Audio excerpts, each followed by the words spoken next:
kami dari kelompok 3 akan mempresentasikan hasil pembahasan kami. Namun sebelum itu, saya akan memperkenalkan anggota kelompok kami.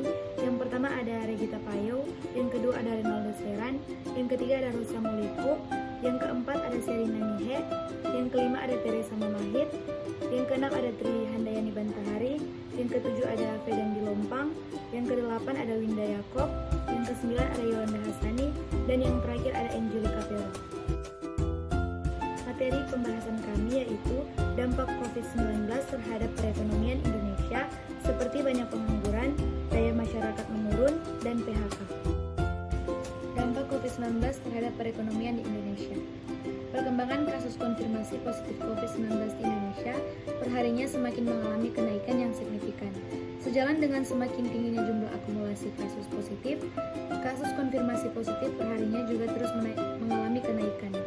Jika dilihat pada dampak Corona-19 terhadap perekonomian Indonesia, seperti banyak pengangguran, daya beli masyarakat menurun, banyak kena PHK tingkat regional, kasus konfirmasi positif paling banyak terjadi di Pulau Jawa. Potensi kerugian ekonomi itu bisa dikuantitatifkan menjadi sebuah angka dengan mengkalikannya kemerosotan ekonomi kuartal 1 2020 dengan produk domestik bruto. Jika dihitung, maka total potensi kerugian negara akibat COVID-19 sekitar 320 triliun. Selanjutnya, daya beli masyarakat menurun dan PHK. Penurunan pendapatan ini terjadi akibat pemutusan hubungan kerja atau PHK sebagai dampak pandemi COVID-19. Selain PHK, penurunan pendapatan juga disebabkan pengurangan gaji hingga turunnya omset usaha. Indikator pendapatan masyarakat menurun yaitu pertama, penurunan perdagangan industri retail, dua, penurunan produksi usaha, tiga, penurunan nilai tukar dan petan, empat, penurunan pendapatan pekerja. Banyak karyawan yang bekerja terpaksa harus dirumahkan tanpa digaji sampai batas yang belum diketahui.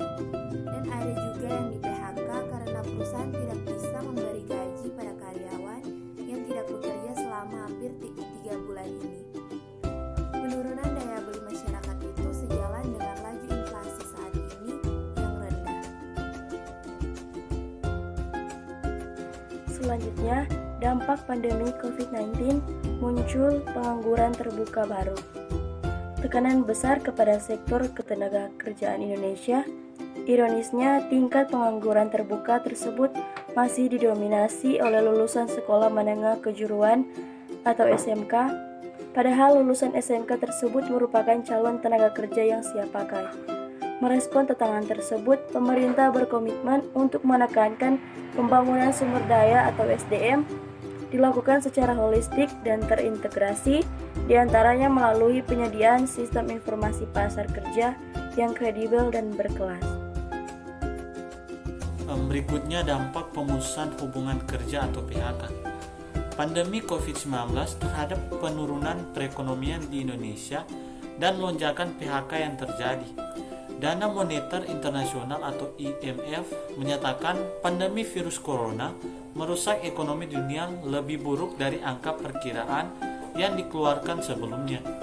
Adanya kebijakan di rumah saja membuat banyak kegiatan ekonomi yang biasa dilakukan juga terhenti untuk sementara waktu. Hal ini menyebabkan banyak masalah baru yang timbul, antara lain angka kemiskinan yang semakin meningkat, UMKM banyak yang gulung tikar, sektor industri yang juga mengalami kerugian besar, sehingga terjadilah suatu peristiwa pemutusan hubungan kerja atau PHK. Menurut Direktur Institute for Development of Economics and Finance atau INDEF, Eni Sri Hartati menjelaskan dampak dari resesi yang berpotensi paling dirasakan masyarakat adalah sulitnya mendapatkan lapangan pekerjaan, disusul dengan jatuhnya daya beli masyarakat karena berkurangnya pendapatan. Kemarin, dunia usaha mengatakan begitu ada pelonggaran pembatasan sosial berskala besar atau PSBB karena masih harus memenuhi protokol COVID-19, maka pekerja-pekerja yang mereka rumahkan tidak full 100% bisa bekerja kembali. Pemutusan hubungan kerja atau PHK menjadi sesuatu yang sangat meresahkan bagi para pekerja terutama buruh pabrik. mereka yang sudah terkena dampak COVID-19 masih harus menanggung risiko terkena PHK. PHK menyebabkan hilangnya pendapatan pekerja untuk memenuhi kebutuhan hidupnya dan juga keluarganya. Oleh karena itu, PHK tidak boleh dilakukan secara sewenang-wenang oleh pihak perusahaan atau pengusaha, karena hal ini akan menyebabkan kondisi di mana seorang yang terkena PHK akan menjadi tertekan karena kebutuhan hidupnya tidak dapat terpenuhi. Dalam Undang-Undang Republik Indonesia Nomor 13 Tahun 2003 tentang Ketenagakerjaan telah dijelaskan beberapa keadaan yang dapat digunakan para pengusaha atau pemberi kerja sebagai acuan untuk pemutusan hubungan kerja. Namun demikian, dalam realitanya terdapat alasan pemutusan hubungan kerja oleh pengusaha yang tidak sesuai dengan pasal tersebut di atas, yakni pemutusan hubungan kerja karena alasan efisiensi tanpa tutupnya perusahaan. Akibat COVID, daya beli masyarakat saat ini melemah karena pendapatannya menurun. Penurunan pendapatan ini salah satunya akibat pemutusan hubungan kerja atau PHK sebagai dampak pandemi COVID-19.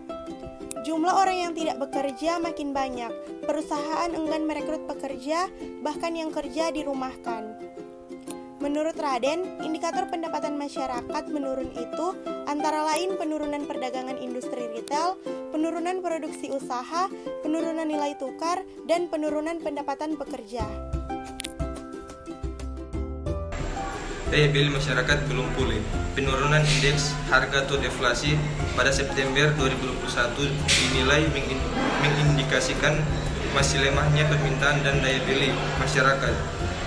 Pelonggaran kegiatan masyarakat belum berdampak signifikasi pada konsumsi bulan lalu. Badan Pusat Statistik mencatat penurunan indeks harga konsumen atau deflasi sebesar 0,04% pada September 2021 dibandingkan bulan sebelumnya. Deflasi dan tingkat inflasi umum tahunan pada September 2021 yang masih stagnan dinilai menunjukkan sebelum pulihnya daya beli masyarakat. Perekonomian belum akan pulih selama pandemi masih berlangsung.